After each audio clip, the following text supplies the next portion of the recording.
Hi friends, YouTube ಚಾನಲ್ಗೆ ಸ್ವಾಗತ. Bhagyalakshmi serial ಇವತ್ತಿನ ಸಂಜೆಯಲ್ಲಿ ಏನು ಕತೆ ಅನ್ನೋದನ್ನು ಈಗಲೇ ನೋಡೋಣ. ಸೀರಿಯಲ್ ಇಷ್ಟ ಆದರೆ ಲೈಕ್ ಕೊಡಿ. ನನ್ನ ಚಾನಲಿನ ಸಬ್ಸ್ಕ್ರೈಬ್ ಆಗಿಲ್ಲ ಅಂದರೆ ಸಬ್ಸ್ಕ್ರೈಬ್ ಮಾಡ್ಕೊಳ್ಳಿ ಫ್ರೆಂಡ್ಸ್. ಭಾಗ್ಯಗೆ ಆದಿ ಹೇಳ್ತಿದ್ದಾನೆ, ಎಂಜಾಯ್ ಮಾಡಿ, ದುಡ್ಡಿನ ಮಳೆನೇ ಸುರಿಸಿದ್ದೀನಿ ಅಂತ. ಮನೆ ಮೇಲೆ ಇರೋ ಸಾಲ ಮತ್ತು ಕ್ಯಾಂಟೀನ್ ನಿಮ್ಮ ಹೆಸರು ಮೇಲೆ ಇದಿಷ್ಟೂ ನಿಮ್ಮದೇ ಅಂತ ಹೇಳ್ತಿದ್ದಾನೆ ಆದಿ. ಈ ಜೀವನ ಪೂರ್ತಿ ದುಡಿದ್ರೂ ಇಷ್ಟೊಂದು ದುಡ್ಡು ದುಡಿಯೋಕ್ಕಾಗಲ್ಲ, ಅಷ್ಟೊಂದು ದುಡ್ಡು ಇದೆ ಇದರಲ್ಲಿ ಅಂತಾನೆ. ಮನೆ, ಕ್ಯಾಂಟೀನು, ದುಡ್ಡು ಎಲ್ಲ ಇಟ್ಕೊಂಡು ಎಂಜಾಯ್ ಮಾಡಿ ಅಂತ ಇದ್ದಾನೆ. ಇದರಿಂದ ನಿಮ್ಮ ಲೈಫ್ ಫುಲ್ ಎಂಜಾಯ್ ಮಾಡ್ಬೋದು ಅಂತಿದ್ದಾನೆ. ಏನು ಭಾಗ್ಯ ಇಷ್ಟೊಂದು ಶಾಕಲ್ಲಿ ನೋಡ್ತಾ ಇದ್ದೀರಾ? ಫಸ್ಟ್ ಟೈಮ್ ನೋಡ್ತಾ ಇದ್ದೀರಾ ದುಡ್ಡು ಅಂತ ಕೇಳ್ತಿದ್ದಾನೆ ಆದಿ. ಅದಕ್ಕೆ ಇಷ್ಟೊಂದು ಶಾಕ? ನೋಡಿ ಭಾಗ್ಯ, ಈ ದುಡ್ಡೆಲ್ಲ ನಿಮಗೇನೆ, ಎಂಜಾಯ್ ಮಾಡಿ. ಬಟ್ ನೀವು ಒಂದು ಕೆಲಸ ಮಾಡಬೇಕು. ನಾನು ಆವಾಗಲೇ ಹೇಳಿದ್ನಲ್ಲ, ಯಾವುದೇ ಕಾರಣಕ್ಕೂ ಕಿಶನ್ ಮತ್ತು ನಿಮ್ಮ ತಂಗಿ ಪೂಜಾ ಮದುವೆ ಆಗಬಾರ್ದು. ನನಗೆ ಗೊತ್ತು ನೀವು ನಿಮ್ಮ ಮನೆಯವರು ಇದಕ್ಕೋಸ್ಕರನೇ ಸಂಬಂಧ ಬೆಳೆಸಿದ್ದು ಅಂತ. ನೋಡಿ, ನೀವು ಇಷ್ಟಪಟ್ಟಿರೋದನ್ನ ನಾನು ಕೊಟ್ಟಿದ್ದೀನಿ, ನಾನು ಇಷ್ಟಪಟ್ಟಿರೋದನ್ನ ನೀವು ಮಾಡಬೇಕು ಅಂತಾನೆ. ನಾವು ಸಾಧಿಸ್ಬಿಟ್ಟಿರಂಗೆ ಆದಿ ಹೇಳ್ಬಿಟ್ಟು ಹೊಡ್ತಾ ಇದ್ದಾನೆ. ಶ್ರೇಷ್ಠ ತಾಂಡವನ್ನ ಎಳ್ಕೊಂಡು ಬಂದಿದ್ದಾಳೆ. ಅದು ಎಲ್ಲಿಗೆ? ದೇವಸ್ಥಾನದ ಮುಂದೆ. ತಾಂಡವ್ ಕೇಳ್ತಿದ್ದಾನೆ, ಶ್ರೇಷ್ಠ ಇಲ್ಲಿಗೆ ಯಾಕೆ ಕರ್ಕೊಂಡು ಬಂದಿದ್ಯಾ ಅಂತ. ತಾಂಡವ್ ಬಾ ಹೇಳ್ತೀನಿ ಅಂತ ಹೇಳಿ ಶ್ರೇಷ್ಠ ಕೈ ಹಿಡ್ದು ಎಳ್ಕೊಂಡು ಬರ್ತಾ ಇದ್ದಾಳೆ. ಏನು ಮಾಡ್ತಾ ಇದೀಯಾ ನೀನು ಅಂತೇಳಿ ಕೂಗಾಡ್ತಾ ಇದ್ದಾನೆ. ಶ್ರೇಷ್ಠ ಇಲ್ಲಿಗೆ ಯಾಕೆ ಕರ್ಕೊಂಡು ಬಂದಿದ್ಯಾ ಅಂತ ಕೇಳ್ತಾ ಇದ್ದಾನೆ. ಬಿಸ್ನೆಸ್ ಮಾಡೋಕ್ಕೆ ತಾಂಡವು, ಬಿಸ್ನೆಸ್, ಕೂತ್ಕೋ ಅಂತ ಹೇಳ್ಬಿಟ್ಟು ಅವ್ನ ಜೋಬಲ್ಲಿರೋ ಖರ್ಚಿಪ್ನ ತೆಗೆದು ನೆಲದಲ್ಲಿ ಹಾಸ್ಬಿಟ್ಟು ಪಕ್ಕದಲ್ಲಿ ಕೂತ್ಕೋ ಅಂತ ಹೇಳ್ತಾಳೆ. ಭಾಗ್ಯನ ಮಾತಾಡಿಸ್ಕೊಂಡು ಆದಿ ಹೊರಡುವಾಗ ಕನಿಕಾ ಫೋನ್ ಮಾಡ್ತಾಳೆ. ಏನು ಮಾಡ್ತಾ ಇದ್ದೀಯ ಬ್ರೋ ಅಂತ. ಹೋಗಿದ್ದ ಕೆಲಸ ಆಯಿತಾ? ನಾನು ನಿನಗೋಸ್ಕರನೇ ಕಾಯ್ತಾ ಇದ್ದೆ ಅಂತ ಹೇಳ್ತಾಳೆ. ಪಕ್ಕ ಆಯಿತು ಅಂತ ಹೇಳ್ತಾನೆ ಆದಿ. ಅಂದರೆ ಕೆಲಸ ಆಯ್ತಾ ಬ್ರೋ ಅಂತ ಕೇಳ್ತಾಳೆ. ನಾವು ಅಂದ್ಕೊಂಡಂಗೆ ಆಯಿತು ಅಂತ ಹೇಳಿ ಆದಿ ಹೇಳ್ತಿದ್ದಾನೆ. ಇಲ್ಲಿ ನಿಂತ್ಕೊಂಡು ಭಾಗ್ಯ ಎಲ್ಲ ಕೇಳಿಸ್ಕೊತಿದ್ದಾಳೆ ಇವ್ರು ಮಾತಾಡೋದನ್ನು. ಈ ಮಿಡ್ಲ್ ಕ್ಲಾಸ್ ಫ್ಯಾಮಿಲಿ ದುಡ್ಡಿಗೆ ಆಸೆ ಪಡ್ತಾರೆ ಅಂತ ಅಂದ್ಕೊಂಡಿದ್ದೀವಲ್ಲ, ಹಾಗೇ ಆಯಿತು ಅಂತ ಹೇಳ್ತಿದ್ದಾನೆ ಆದಿ ಕನಿಕನ ಹತ್ರ. ಅಂದರೆ ಭಾಗ್ಯ ದುಡ್ಡು ನೋಡಿ ಸುಮ್ಮನೆ ಆಗಿಬಿಟ್ಲಾ ಅಂತ ಕನಿಕಾ ಕೇಳ್ತಾಳೆ. ಆದಿ ಹೇಳ್ತಿದ್ದಾನೆ, ಎಸ್ ಹೌದು ಅಂತ. ಕನಿಕಾ ಹೇಳ್ತಿದ್ದಾಳೆ, ನನಗೆ ಗೊತ್ತಿದ್ದು ಬ್ರೋ, ಅವಳು ದುಡ್ಡಿಗೋಸ್ಕರನೇ ಇಷ್ಟೆಲ್ಲ ನಾಟಕ ಆಡಿದ್ದು ಅಂತ. ಆದರೆ ಡ್ಯಾಡ್ ನಾನು ಹೇಳಿದ್ದು ಒಂದು ಮಾತು ಕೇಳಲ್ಲ ಅಂತ. ಈಗ ಕೇಳ್ತಾರಲ್ಲ, ಈಗ ಅವ್ರಿಗೆ ನಾನು ಹೇಳ್ತೀನಿ ಎಲ್ಲ ಅಂತ ಹೇಳಿ ಆದಿ ಹೇಳ್ತಿದ್ದಾನೆ. ನಾನಿದ್ದೀನಲ್ಲ, ನಾನು ಹೇಳ್ಕೊತೀನಿ, ಇನ್ನೊಂದು ಸ್ವಲ್ಪ ಹೊತ್ತಲ್ಲಿ ಅಪ್ಪನ ಹತ್ರ ಬಂದು ಮಾತಾಡ್ತೀನಿ ಅಂತ ಆದಿ ಹೇಳ್ತಿದ್ದಾನೆ. ಈ ಫ್ಯಾಮಿಲಿ ಮೆಂಟಾಲಿಟಿ ಏನು ಅನ್ನೋದು ನನಗೆ ತುಂಬ ಚೆನ್ನಾಗಿ ಗೊತ್ತಿದೆ ಅಂತ ಆದಿ ಹೇಳಿ ತಿರುಗ್ತಿದ್ದಂಗೆ ಭಾಗ್ಯ ಆದಿಯವರೇ ಅಂತ ಜೋರಾಗಿ ಕೂಗ್ತಾಳೆ. ಆದಿ ತಿರುಗಿ ನೋಡಿ, ನನ್ನ ಕರೆದ್ರ ಅಂತ ಕೇಳಿದ್ರೆ ಭಾಗ್ಯ ಹೇಳ್ತಾಳೆ, ಹೌದು ನಿಮ್ಮನ್ನೇ ಕರೆದಿದ್ದು ಅಂತಾಳೆ. ಮಾತಾಡೋಣ ಅಂತ ಕರೆದುಬಿಟ್ಟು ನೀವು ಮಾತಾಡಿಬಿಟ್ಟು ಹೋಗ್ಬಿಟ್ರೆ ಹೇಗೆ? ನಾನು ಮಾತಾಡೋದು ಕೂಡ ಕೇಳಿಸ್ಕೋಬೇಕಲ್ಲ ಅಂತಾಳೆ ಭಾಗ್ಯ. ಬನ್ನಿ ಮಾತಾಡೋಣ.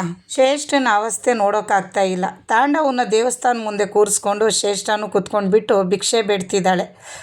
ಮೇಡಮ್ ಭಿಕ್ಷೆ ನೀಡಿ ಅಂತ. ಅಷ್ಟರಲ್ಲಿ ಒಬ್ಬ ಹುಡುಗ ಬರ್ತಾನೆ. ಅವನ ಹತ್ರ ಅಂತೂ ಎರಡೂ ಕೈ ಚಾಚಿ, ಸರ್ ಸ್ವಲ್ಪ ಭಿಕ್ಷೆ ನೀಡಿ ಸರ್, ಧರ್ಮ ಮಾಡಿ ಸರ್ ಅಂತ ಕೇಳ್ತಿದ್ದಾಳೆ. ತಾಂಡವ್ಗಂತೂ ತುಂಬಾ ಕೋಪ ಬರ್ತಾ ಇತ್ತೆ. ನಾಚಿಕೆ ಬಿಟ್ಟು ಅವಳು ಕೇಳ್ತಾ ಇರೋದು ನೋಡಿದ್ರೆ ತಾಂಡವನಿಗೆ ಶಾಕ್ ಆಗಿ ಹೋಗ್ತಿದೆ. ಇದೇನಪ್ಪ ಭಿಕ್ಷೆ ಬೇಡ್ತಿದ್ದಾಳೆ, ಪಕ್ಕದಲ್ಲಿ ನನ್ನೂ ಕೂರಿಸ್ಕೊಂಡು ಬಿಟ್ಟಿದ್ದಾಳೆ, ಏನು ಮಾಡ್ತಿರೋದು ಇವಳು, ಬಿಸ್ನೆಸ್ ಮಾಡೋಣ ಅಂತ ಹೇಳ್ಬಿಟ್ಟು ಅಂತಿದ್ದಾಳೆ. ಅಲ್ಲೋ ನೀವೇನು ಮಾಡ್ತಾ ಇರೋದು? ಇಷ್ಟು ಒಳ್ಳೆ ಬಟ್ಟೆ ಹಾಕ್ಕೊಂಡು ಬಂದುಬಿಟ್ಟು ಭಿಕ್ಷೆ ಬೇಡ್ತಾ ಇದ್ದೀರಾ ಅಂತ ಕೇಳ್ತಿದ್ದಾನೆ ಆ ಭಿಕ್ಷೆ ನೀಡೋಕೆ ಬಂದಿರೋ ವ್ಯಕ್ತಿ. ಆ ಹುಡುಗ ಭಿಕ್ಷೆ ನೀಡಲಿಲ್ದಂಗೆ ಏನು ಕರ್ಮಾನೋ ಅಂದ್ಕೊಂಡು ಹೋಗ್ಬಿಡ್ತಾನೆ. ಆವಾಗ ಶ್ರೇಷ್ಠ ಹೇಳ್ತಿದ್ದಾಳೆ, ತಾಂಡವ್ ಇಷ್ಟು ಚೆನ್ನಾಗಿರೋ ಬಟ್ಟೆ ಹಾಕ್ಕೊಂಡು ಬಂದುಬಿಟ್ರೆ ನಮಗೆ ಭಿಕ್ಷೆ ನೀಡಲ್ಲ ಕಣೋ, ಸ್ವಲ್ಪ ಹಳೆ ಬಟ್ಟೆನೇ ಹಾಕ್ಕೊಂಡು ಬರೋಣ ಅಂತ ಹೇಳ್ತಿದ್ದಾಳೆ. ಸರ್ ಪ್ಲೀಸ್ ಸರ್, ಸ್ವಲ್ಪ ದಾನ ಮಾಡಿ ಸರ್, ಹೆಲ್ಪ್ ಮಾಡಿ ಸರ್ ನಮಗೆ ಅಂತೇಳಿ ಶ್ರೇಷ್ಠ ಕೇಳ್ಕೊತಿದ್ದಾಳೆ ಭಿಕ್ಷೆ ಬೇಡೋಕ್ಕೆ. ಸಾರಿ ಭಾಗ್ಯವರೇ, ಇನ್ನೂ ಬೇಕಾ ನಿಮಗೆ? ಇಲ್ಲ ಸಾಕಾ ಅಂತೇಳ್ಬಿಟ್ಟು ನಾನು ಕೇಳಲಾರ್ದೆ ಹಾಗೆ ಹೋಗ್ತಿದ್ದೆ ಅಂತ ಹೇಳ್ಬಿಟ್ಟು ಆ ಹುಡುಗನ ಕೈಯಲ್ಲಿ ಇರುವಂಥ ಇನ್ನೊಂದು ಸೂಟ್ ಕೇಸ್ ಕೇಳ್ತಾ ಇರ್ತಾನೆ ಆದಿ ಕೊಡೋಕ್ಕೆ. ಒಂದು ನಿಮಿಷ ಆದಿಯವರೇ ಅಂತ ಹೇಳ್ತಾಳೆ ಭಾಗ್ಯ. ಆದಿ ಭಾಗ್ಯ ಮೇಲೆ ಸುರಿಸಿದ ದುಡ್ಡು ಅಲ್ಲೇ ಕೆಳಗೆ ಬಿದ್ದಿರುತ್ತೆ, ಖಾಲಿ ಸೂಟ್ ಕೇಸ್ ಕೂಡ ಅಲ್ಲೇ ಇರುತ್ತೆ. ಒಂದು ನಿಮಿಷ ಅಂತ ಹೇಳ್ಬಿಟ್ಟು ಆದಿಗೆ ಭಾಗ್ಯ ಎಲ್ಲ ದುಡ್ಡು ಆರಿಸ್ಕೊತಾಳೆ. ಆದಿ ನಗಿತಾ ಇರ್ತಾನೆ, ಓ ಭಾಗ್ಯ ದುಡ್ಡಿಗೆ ಆಸೆ ಬಿದ್ದಿದ್ದು ಅಂತ. ಎಲ್ಲ ದುಡ್ಡು ಆರಿಸ್ಬಿಟ್ಟು ಒಂದೆರಡು ಕಟ್ಟು ದುಡ್ಡು ಅಲ್ಲೇ ಬಿದ್ದಿರುತ್ತೆ, ಅದನ್ನು ಆರಿಸ್ಕೊಳ್ಳಿ, ಅದು ನಿಮ್ಮದೇನೆ ಅಂತಾನೆ. ಅವ್ನು ಕೊಟ್ಟಿರೋ ಪೇಪರೇ ಆ ಸೂಟ್ ಕೇಸ್ ಮೇಲೆ ಇಟ್ಟು ಸೂಟ್ ಕೇಸಲ್ಲಿ ದುಡ್ಡೆಲ್ಲ ಹಾಕಿ ಆದಿಗೆ ಭಾಗ್ಯ ವಾಪಸ್ ಕೊಡೋಕೆ ಹೋಯ್ತಾಳೆ. ಸೂಟ್ ಕೇಸ್ನ ಆದಿ ಕೈ ಮೇಲೆ ಇಡೋ ಅಷ್ಟರಲ್ಲಿ ಒಂದೆರಡು ಮಾತು ಸರಿಯಾಗಿ ಆದಿಗೆ ಕೇಳಿಬಿಟ್ಟು ವಾಪಸ್ ಮಾಡ್ತಾಳೆ ಆ ದುಡ್ಡನ್ನ ಭಾಗ್ಯ. ಭಾಗ್ಯ ಡೈಲಾಗ್ ಕೇಳಿದ ಆದಿ ಶಾಕಲ್ಲಿರ್ತಾನೆ. ನನಗೆ ಅರ್ಥ ಆಗುತ್ತೆ ಭಾಗ್ಯ, ಎಷ್ಟು ಬೇಕಷ್ಟು ದುಡ್ಡು ಕೊಟ್ಬಿಟ್ಟು ನಿಮಗೆ ಮಾತಾಡೋಕೆ ಬಿಡಲಿಲ್ಲದೆ ನಾನು ಹಾಗೆ ಹೋಗ್ತಾ ಇದ್ದೆ ಅಂತಾನೆ ಆದಿ. ಪಾಪ ನಿಮಗೆಷ್ಟು ದುಡ್ಡು ಬೇಕು ಅಂತೇಳಿ ನಾನು ಕೇಳಲೇ ಇಲ್ಲ ನೋಡಿ. ಈಗ ಹೇಳಿ, ಇನ್ನೂ ಎಷ್ಟು ದುಡ್ಡು ಬೇಕು ನಿಮಗೆ ಕೊಡೋಣ? ಭಾಗ್ಯ ಕೇಳ್ತಿದ್ದಾಳೆ, ಆದಿಯವರೇ ನೀವು ಕೊಟ್ಟಿರೋ ಇಷ್ಟು ದುಡ್ಡಲ್ಲಿ ಏನು ತಾನೇ ಬರುತ್ತೆ?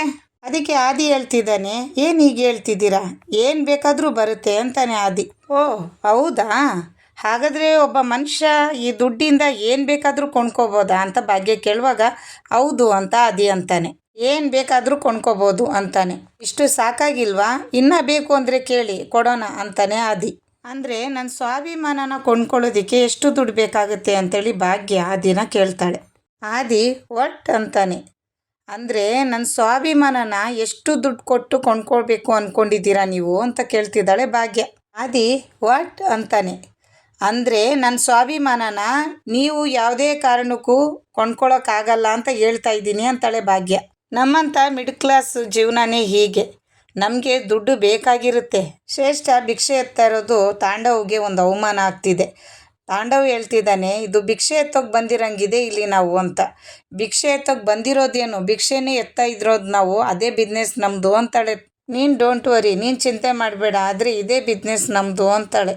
ನೀನು ಬಿಸ್ನೆಸ್ ಮಾಡಬೇಕು ಅಂತ ಅಂದ್ಕೊಂಡೆ ತಾನೆ, ನೀನು ಬಿಸ್ನೆಸ್ ಮಾಡೋದಕ್ಕೆ ನಿನಗೇನು ಪ್ಲ್ಯಾನ್ ಇದ್ದಿಲ್ವಲ್ಲ, ಇದು ಬೆಸ್ಟ್ ಪ್ಲ್ಯಾನ್ ಅಂತ ಹೇಳ್ತಿದ್ದಾಳೆ. ಶ್ರೇಷ್ಠ ತಾಂಡವ್ಗೆ ಡೈರೆಕ್ಟಾಗಿ ಅವಮಾನ ಮಾಡೋಕ್ಕಾಗ್ಲಾರ್ದೆ ಇಂಡೈರೆಕ್ಟಾಗಿ ಅವಮಾನ ಮಾಡ್ತಿದ್ದಾಳೆ. ಇದೆಲ್ಲ ತಾಂಡವ್ಗೆ ಅರ್ಥ ಆಗುತ್ತಾ ನೋಡೋಣ. ಇವತ್ತಿನ ಸಂಚಿಕೆಯಲ್ಲಿ ಕತೆ ಮುಗೀತು. ನಾಳೆ ಏನು ಕತೆ ಅನ್ನೋದನ್ನ ಹೊಸ ಕತೆ ಒಂದಿಗೆ ಬರ್ತೀನಿ. ಬಾಯ್. ಅವರೇ, ನಿಮ್ಮಷ್ಟಕ್ಕೆ ನೀವು ಮಾತಾಡ್ಕೊಂಡು ಹೋಗ್ಬಿಟ್ರೆ ಸಾಲದು.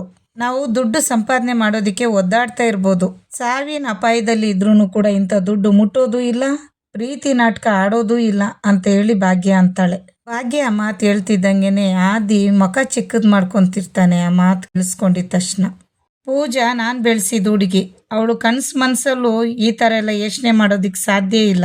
ಆದಿ ಸರ್, ನಮ್ಮಂಥ ಮಿಡ್ಲ್ ಕ್ಲಾಸ್ ಜನಗಳ ಮುಂದೆ, ಸ್ವಾಭಿಮಾನದ ಮುಂದೆ ಯಾವುದೇ ಕಾರಣಕ್ಕೂ ನಿಮ್ಮ ದುಡ್ಡು ಕೆಲಸ ಮಾಡಲ್ಲ ಅಂತಾಳೆ. ಭಾಗ್ಯ ಸೂಟ್ ಕೇಸ್ನ ಆದಿ ಕೈಯಲ್ಲಿ ಇಟ್ಬಿಟ್ಟು ಬರಲ್ಲ ಅಂತ ಹೇಳ್ಬಿಟ್ಟು ಹೋಗ್ತಿದ್ದಾಳೆ ಹೊರಗಡೆ. ಆದಿಗೆ ಶಾಕು. ಭಾಗ್ಯ ಗೇಟ್ ಹೊರಗಡೆ ಹೋಗ್ತಿದ್ದಂಗೆ ಅವ್ರ ತಾಯಿ ಫೋನ್ ಮಾಡ್ತಾಳೆ, ಸುನಂದ. ಬೀಗ್ತಿ ಅಮ್ಮ, ಭಾಗ್ಯಗೆ ಫೋನ್ ಮಾಡೋಕ್ಕೆ ಹೇಳಿದ್ರಲ್ವಾ, ಮಾಡೋಣ ಅಂತ ಹೇಳ್ಬಿಟ್ಟು ತಾಯಿ ಫೋನ್ ಮಾಡ್ತಿದ್ದಾಳೆ. ಆದಿ ತಿರುಗಿ ಕೂಡ ನೋಡ್ತಾ ಇಲ್ಲ ಭಾಗ್ಯ ಅಂತೇಳಿ ನೋಡ್ತಾ ಇದ್ದಾನೆ ಭಾಗ್ಯನೇ. ಆದಿ ಮುಖ ಚಿಕ್ಕದು ಮಾಡ್ಕೊಂಡ್ಬಿಟ್ಟ. ಎಲ್ಲಿದೆಯೇ ನೀನು, ಏನು ಮಾಡ್ತಾ ಇದೀಯಾ ಅಂತ ಹೇಳ್ಬಿಟ್ಟು ಸುನಂದ ಅವ್ರ ಫೋನಲ್ಲಿ ಕೇಳ್ತಿದ್ದಾರೆ ಭಾಗ್ಯಗೆ. ಸುನಂದ ಅವ್ರು ಹೇಳ್ತಿದ್ದಾರೆ, ಒಂದು ಕೆಲಸ ಮಾಡು, ಬೇಗನೆ ಬಂದ್ಬಿಡು ಮನೆಗೆ ಅಂತ. ಅಲ್ಲಿಗೆ ಯಾಕಮ್ಮ, ನನಗೆ ಕೆಲಸ ಇದೆ ಕ್ಯಾಂಟೀನಲ್ಲಿ ಅಂತ ಭಾಗ್ಯ ಹೇಳ್ತಾಳೆ. ನೋಡು ಭಾಗ್ಯ, ನೀನು ನಮ್ಮ ಮನೆಗೆ ಬರೋದಕ್ಕೆ ನಿಮ್ಮ ಅತ್ತೇನೆ ಹೇಳಿದ್ದು ಅಂತಾರೆ. ಇದ್ದಕ್ಕಿದ್ದಾಗೇನೆ ಬಾ ಅಂತ ಹೇಳಿದ್ರೆ ಹೇಗಮ್ಮ, ವಿಷಯ ಹೇಳು ಅಂತೇಳಿ ಭಾಗ್ಯ ಕೇಳ್ತಿದ್ದಾಳೆ. ಪೂಜಾ ಮದುವೆಗೆ ಯಾವುದೇ ಅಡ್ಡಿ ಆಗಬಾರ್ದು ಅಂತೇಳಿ ಪೂಜೆ ಇಟ್ಕೊಂಡಿದ್ದಾರೆ. ಇವತ್ತೇ ಗಣೇಶನ ಪೂಜೆ ಮಾಡಿದರೆ ತುಂಬ ಒಳ್ಳೇದು ಕಣೆ, ಮನೆಗೆ ಬಂದ್ಬಿಡಿ ಅಂತ ಕರಿತಿದ್ದಾರೆ. ಇವತ್ತಿನ ಕತೆ ಮುಗೀತು. ನಾಳೆ ಸಂಚಿಕೆಯಲ್ಲಿ ಏನು ಕತೆ ಅನ್ನೋದನ್ನ ಹೊಸ ಕತೆ ಒಂದಿಗೆ ಬರ್ತೀನಿ. ಬಾಯ್.